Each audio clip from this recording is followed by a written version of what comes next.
Right మన ఊరు మన వార్తలను ఇప్పుడు చూద్దాం. నారాయణపేట జిల్లా మక్తల్లో అంగన్వాడీ టీచర్లు ఆశా వర్కర్ల నిరసనలు ఉద్రిక్తంగా మారుతున్నాయి. తమ సమస్యలను పరిష్కరించాలని సిఐటియు ఆధ్వర్యంలో ఆందోళన చేపట్టారు. మక్తల్ పట్టణంలోని మంత్రి వాకిటి శ్రీహరి ఇంటి ముందు బైఠాయించి భారీ ఎత్తున నిరసన వ్యక్తం చేశారు. అసెంబ్లీ ఎన్నికల ముందు కాంగ్రెస్ ఇచ్చిన హామీలను నెరవేర్చాలని డిమాండ్ చేశారు.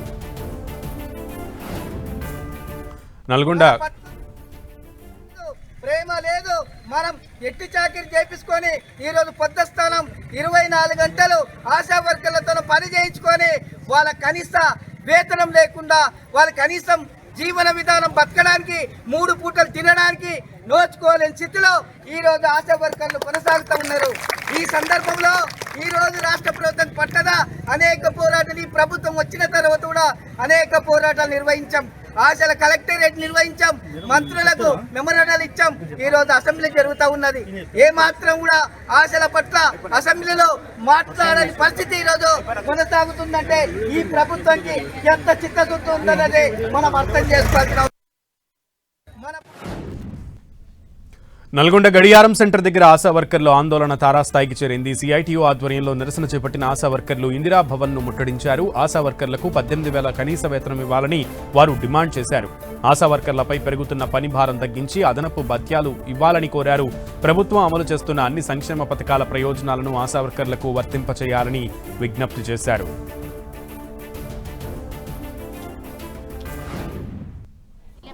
రెండు 2006లో కేంద్ర ప్రభుత్వం మమ్మల్ని ఎన్ఆర్హెచ్ స్కీమ్ కింద ఆశా వర్కర్లుగా తీసుకున్నారు. ఇప్పటి వరకు 20 సంవత్సరాలు అవుతుంది. ఇంతవరకు మాకు అసలు కనీస వేతనం అనేది లేదు. మాకు ఈ కాంగ్రెస్ ప్రభుత్వం ఎన్నికల ముందు ఇచ్చిన హామీలో మాకు ఫిక్స్డ్ వేతనం 18,000 చేసినని హామీ ఇచ్చింది. ప్రభుత్వం వచ్చి 3 ఏళ్ళు అయినా కూడా ఇంతవరకు పట్టించుకోవట్లేదు. మాకు గతంలో ఏ సర్వేలు చేసినా కానీ ఆ సర్వేలకు డబ్బులు ఇచ్చేది. ఇప్పుడు 4 సంవత్సరాలు అవుతుంది. లెప్రసీ సర్వే చేసి, పల్చపల్లి సర్వే చేసి, ఎలక్షన్ డ్యూటీలు చేస్తారు, ఎగ్జామ్ డ్యూటీలు అని ప్రతి ఒక్క రోజు ఈ డ్యూటీ ఆ డ్యూటీ అని చేయిస్తున్నారు. కానీ ఏ డ్యూటీకి మాత్రం డబ్బులు ఇవ్వట్లేరు. 2000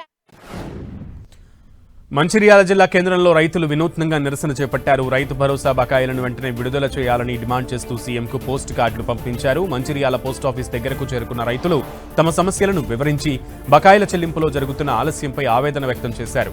రైతు భరోసా సాయం అందక ఇబ్బందులు పడుతున్నామని, వెంటనే బకాయిలను విడుదల చేసి తమను ప్రభుత్వం ఆదుకోవాలని కోరారు.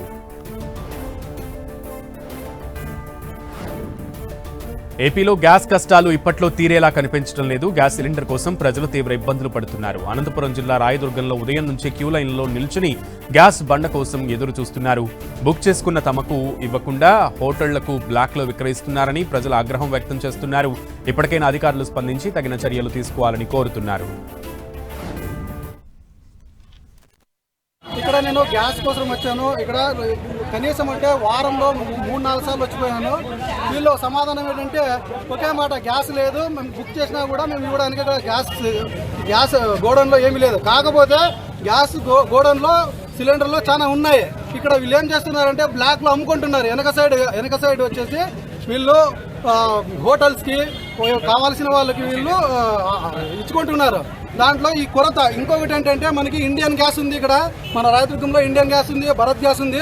వాళ్ళకి లేని కొరత ఈ హెచ్పి ఏజెన్సీకి ఎందుకు ఉందో నేను వీళ్ళకి అధికారులకు కూడా, ఎంఆర్ఓకి కూడా, ప్రతి ఒక్క అధికారిని అడుగుతున్నా.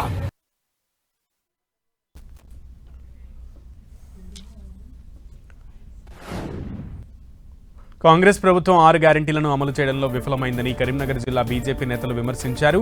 ఎన్నికల ముందు హామీ ఇచ్చి గెలిచాక విమర్శించిందని ఆరోపించారు.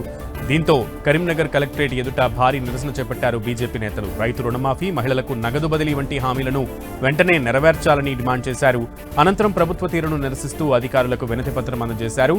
హామీల అమలులో నిర్లక్ష్యం వహిస్తే పోరాటాన్ని ఉధృతం చేస్తామని హెచ్చరించారు. ఇప్పటికీ రైతు భరోసా 15,000 రూపాయలు అమలు చేయడం లేదు. వెంటనే దీన్ని అమలు చేయాలని చెప్పి, అదేవిధంగా మహిళలకి మహాలక్ష్మి పథకం కింద నెలకి 25,000 రూపాయలు పెన్షన్ ఇస్తా అని చెప్పారు. ఆసరా పెన్షన్లు పెంచుతా అని చెప్పారు. కొత్త పెన్షన్స్ ఇస్తా అని చెప్పారు. ఇది ఏది కూడా అమలు చేయలేదు. అన్ని వర్గాల ప్రజలకి, విద్యార్థినులకు స్కూటీలు కొనిస్తా అని చెప్పారు. ఆడపిల్ల పెళ్ళి అయితే తులం బంగారం పెడతా అని చెప్పారు. ఈ రకంగా అన్ని వర్గాల ప్రజల్ని, ఎస్సీ, ఎస్టీ, బీసీ, మైనార్టీ, ఈ రకంగా అన్ని వర్గాల ప్రజల్ని మోసం చేసినటువంటి నిరుద్యోగులకు కూడా నిరుద్యోగులను మోసం చేసింది, యువకులను మోసం చేసిర్రు. ఈ రకంగా అన్ని వర్గాల ప్రజలను మోసం చేసిర్రు. వెంటనే మీరు ఇస్తున్నటువంటి హామీలు ఎప్పుడు అమలు చేస్తారని చెప్పి అడగడం కోసం ఇలా రాష్ట్ర వ్యాప్తంగా కూడా అన్ని కలెక్టరేట్ల ముందట ఇలా నిరసన కార్యక్రమాలు చేపడుతున్నాం. ఖమ్మం జిల్లా సత్తుపల్లిలో నకిలీ వరి విత్తనాలు విక్రయించారంటూ రైతులు ఆందోళనకు దిగారు. వెంకటరమణ ఫెర్టిలైజర్ షాప్ ముందుకు పెద్ద సంఖ్యలో రైతులు చేరుకుని ధర్నా నిర్వహించారు. విత్తనాల పేరుతో తమను మోసం చేశారని బాధిత రైతులు ఆగ్రహం వ్యక్తం చేశారు. వరి సాగు కోసం కొనుగోలు చేసిన విత్తనాలు నాణ్యత లేనివిగా, నకిలీవిగా ఉన్నాయని రైతులు ఆరోపిస్తున్నారు. సుమారు 500 ఎకరాలకు నష్టం జరిగిందని రైతులు వాపోయారు. గతేడాది ఎకరానికి 50 బస్తాల వరకు దిగుబడి రాగా ఈ ఏడు నకిలీ విత్తనాలతో పూర్తిగా నష్టపోయామని ఆవేదన వ్యక్తం చేశారు. నకిలీ విత్తనాలు అమ్మినటువంటి దుకాణ యజమానులపై తక్షణమే చర్యలు తీసుకోవాలని డిమాండ్ చేశారు బాధిత రైతులు. తిరుమల శ్రీవారిని ఇవాళ పలువురు ప్రముఖులు దర్శించుకున్నారు. కేంద్ర మంత్రి Kishan Reddy, AP SPF DG Trivikram Varma, ప్రముఖ సంగీత కళాకారులు డ్రమ్స్ శివమణి, సింగర్ శంకర్ మహాదేవన్ దర్శించుకున్నారు. వీఐపీ బ్రేక్ దర్శనంలో శ్రీవారిని దర్శించుకుని మొక్కులు చెల్లించుకున్నారు. ప్రపంచం మొత్తం ఉద్రిక్త వాతావరణంలో ఉందని, భారత్లో శాంతి నెలకొందన్నారు కేంద్ర మంత్రి కిషన్ రెడ్డి. వెంకటేశ్వర స్వామి వారి ఆశీస్సులతో ఇబ్బందులు లేకుండా ముందుకెళ్తున్నామని కిషన్ రెడ్డి అభిప్రాయం వ్యక్తం చేశారు.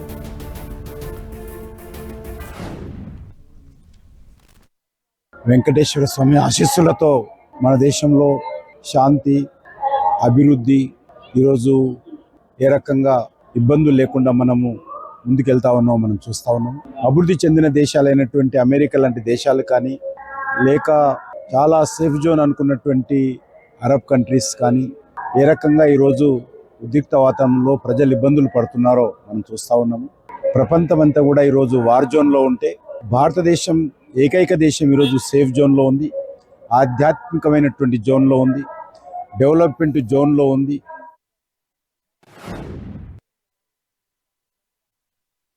తిరుపతికి వచ్చాం. నిన్న ప్రోగ్రాం జరిగింది. Shankar Mahadevan, U Rajesh, Embar Kannan and Balasai, Praveen tabla and Sashwin on keyboard అందరూ కలిసి వాంచాం. చాలా బాగా జరిగింది, అందరూ ఎంజాయ్ చేశారు.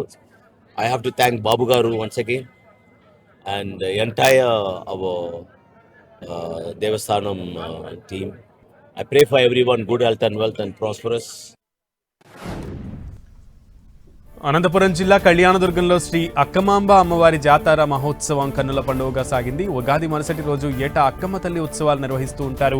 ఈ సందర్భంగా అమ్మవారికి ప్రభుత్వం తరపున పట్టు వస్త్రాలు సమర్పించి ప్రత్యేక పూజలు చేశారు. ఎమ్మెల్యే అమిలినేని సురేంద్రబాబు దంపతులు స్థానిక టీడీపీ నాయకులతో కలిసి స్వగృహం నుంచి కలశంతో ఆలయానికి చేరుకుని భక్తి శ్రద్ధలతో అమ్మవారిని దర్శించుకున్నారు. ఈ సందర్భంగా నియోజకవర్గ ప్రజలందరికీ ఆయురారోగ్యాలు కలగాలని, సకాలంలో వర్షాలు కురిసి రైతులు పాడి పంటలతో సంతోషంగా ఉండాలని అమ్మవారిని ప్రార్థించారు ఎమ్మెల్యే సురేంద్రబాబు. అక్కమ్మ మహాతల్లి మహోత్సవానికి రావడం నేను చాలా అదృష్టంగా భావిస్తున్నా.